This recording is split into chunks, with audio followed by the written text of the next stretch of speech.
ከዩኤስ የደህንነት ቢሮ ያፈተለከ መረጃ እንደሚጠቁመው እስራኤል በኢራን ላይ ስውር ጥቃት ወይም ኮቨርት ኦፕሬሽን አካሂዳለች።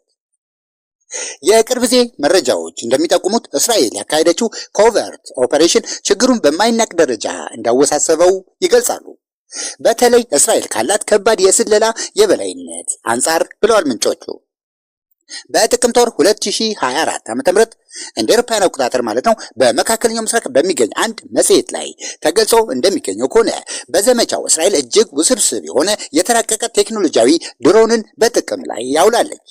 በሚደንቅ ሁኔታ ወደፊት ከእስራኤል በኢራን ላይ ሊካሄድ ወይም ሊሰነዘር ለሚችለው ጥቃት አስፈላጊውን ቅድመ ሁኔታ ከማሟላት አንጻር የሚታይ ድርጊት። ይህ ያፈተለከ መረጃ የመነጨው ከሁለት ክላሲፋይድ ከሆኑ የዩኤስ ዶክሜንቶች ላይ ነው። ሰነዶቹም ሚድል ኢስት ስፔክታተር ከተባለ አንድ የቴሌግራም ቻናል ላይ ነው የተለቀቁት ወይም ተለቀው የተገኙት።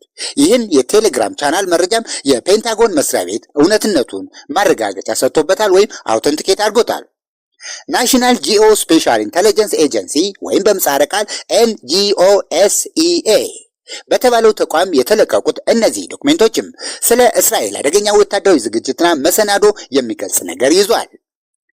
በተለይ የሚሳኤል ማስቀመጫ ሳይቶችን እና የአውሮፕላን በረራ ስልጠናዎችን የተመለከቱ መረጃዎችን ያጠናቀሩ ነበሩ። በኢራን ላይ ለሚወሰደው ጥቃት ታርጌት ያደረጉ ነገሮች ያም የአካባቢውን የክፍለ ቀጠናውን ወታደራዊ ግርግርና ሽኩቻ ደረጃውን ወደ ተባባሰ ሁኔታ የጨመረ ሁኔታ ነበር ተብሏል። ዩኤስኤም ይህን ያፈተለከ መረጃ ከዩኬ ጋር ለመጋራት በምትንቀሳቀስበት ጊዜም ስለ መረጃው ምስጢራዊነት እየተጠነቀቀችም ቢሆን ወሳኙ በጣም ጠቃሚውን የመረጃ ይዘት ደግሞ ስለ RA-01 ስለተባለ የእስራኤል ድሮን በተመለከተ የያዘው ነገር ነበር። ከዚህ በፊት በህዝብ ይፋ ያልተደረገ ያልታወቀ እጅግ ምስጢራዊ ድሮን። ሰነዱም የዚህን ድሮን አንዳች ዓላማው ያልተገለጸ የበረራ እንቅስቃሴን የተመለከተ ዝርዝር ነገርም ይዞ ነበር። በጥቅምት 14 እና በጥቅምት 15 መካከል በአንድ ሪሞት የእስራኤል ድንበር አካባቢ የተካሄደ በረራን የተመለከተ ዲቴይል መረጃ ነው። የእስራኤል በድሮን የተደገፈ ኮቨርት ኦፕሬሽንን የማካሄድ ችሎታን የሚያሳይ ድርጊት። ይህ የድሮን ስለላ እንቅስቃሴም እስራኤል በኢራን ላይ ያካሄደችውን ስለላና መረጃ የማሰባሰብ ስራ በአካባቢው የነበረውን ውጥረት መቀያየሩን ወይም ሺፍት ማድረጉን ያመለከተና እስራኤል በወታደራዊ መስክ ያላትን ጥቃት የመሰንዘርና ጉዳዩን በወታደራዊ መንገድ ለመጨረስ የደረሰችበትን አቋምና ዝግጅት ያመለከተ ነበር።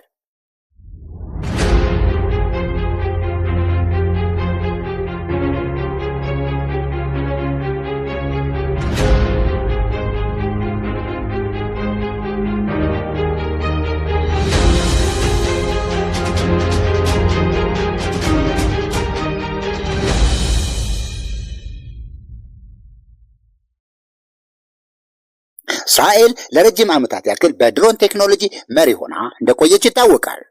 ነገር ግን የዩኤቪዎች እቅዷ አይነቶቻቸውና ብዛታቸው ሰፋ ያሉ ሰው አልባ ተሽከርካሪዎችና በራሪዎችን ያካተተው እቅዷ የሚነግሩን ስለ ልዩና መጠነ ሰፊ ወታደራዊ ዓላማዋ ነው። ኢንተለጀንስ ወይም ስለላ፣ ሰርቬላንስ እና ሪካርነስ እና ታክቲካል ጥቃቶችን የመሳሰሉትን እንቅስቃሴዎችን ጨምሮ ማለት ነው። ከጦር መሳሪያ ጥቃቶቿ መካከል አይቶን እና ሃይረን ቲፒ የተባሉ ልዩና በረዥም ርቀት ላይ የሚገኙ ታርጌቶችን የመምታት አቅምና ችሎታ ያላቸው ተተኳሾች ይገኙበታል።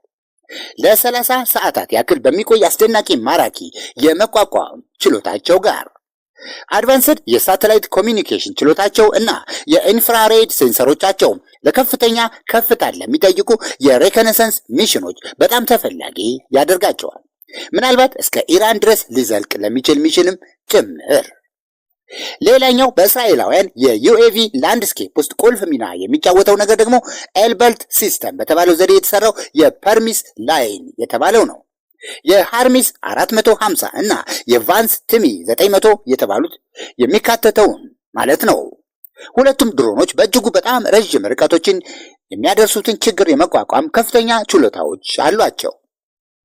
ለሃርሚስ 900 እስከ 36 ሰዓታት የሚደርስ የቆይታ ጊዜ ለትክክለኛና ተከታታይ መብሳት ወይም ሃይ ፐርሲስተንስን ለሚጠይቁ ኦፕሬሽኖችና ለኦፕሬሽኖች ድጋፎች በእጅጉ በጣም ተፈላጊ ያደርጋቸዋል።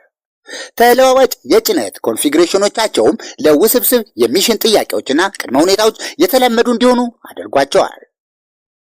በተለይ ለኃይለኛ ግጭትና የጦርነት አካባቢዎች ለምሳሌ እንደ ጋዛ እና ሊባኖስ የመሳሰሉትን በሚያካተት ደረጃ የአይ ቮልሼል ሃይረን 1 ለእስራኤል የዩኤቪ በረራዎችም ቨርሲቲሊቲ የሚጨምርላቸው ሆኖ ተገኝቷል። በደንብ እይታ በማይሰጡ ወይም ለእይታ አስቸጋሪ በሆኑ አካባቢዎች ለሚካሄዱ ወታደራዊ ሚሽኖች ተብለው በልዩ የተሰሩ ድሮኖች ሚኒማሉ የአኩስቲክ ኔቸራቸው ወይም ተፈጥሯቸው ኮቨርት ኦፕሬሽኖችንና የከተማ ሰርቪሊያንሶችን ለማሳካት ወይም በስኬት እንዲያጠናቅቁ ያስችላቸዋል። በሴንሲቲቭ አካባቢዎች ለሚካሄዱ የስለላና የሰርቪላንስ ስራዎች ተፈላጊ በማድረግ ከዚህ በተጨማሪም እስራኤል ታክቲካል ድሮኖችንም ትጠቀማለች። ለመሬት ጥቃት ስንዘራ የምታውለውን የስካይላይክ ብላ የምትጠራውን ድሮኗን ስካይላይክን ለመሬት ተኮር ኢንተለጀንስ ወይም ስለላ ስታውል፣ ኦርቢታል የሚባለውን ደግሞ ቀላል የድሮን ጥቃቶችን ለማጓጓዝ የድሮን ትጥቆችን ለማጓጓዝ ትጠቀምበታለች። በተጨማሪም በተነካካ ጊዜ ራሱን በራሱ እንዲያወድም የሚያደርግ ካማካዚ የሚባል ድሮን አላት እስራኤል።